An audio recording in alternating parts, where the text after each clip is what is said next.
How to fix WhatsApp call unavailable.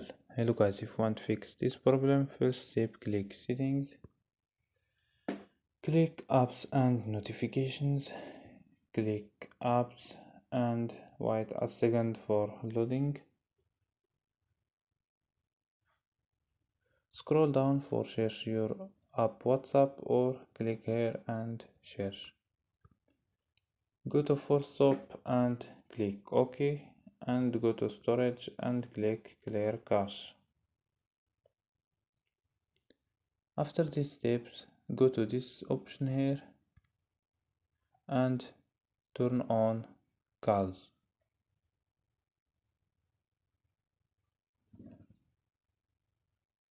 and turn on microphone.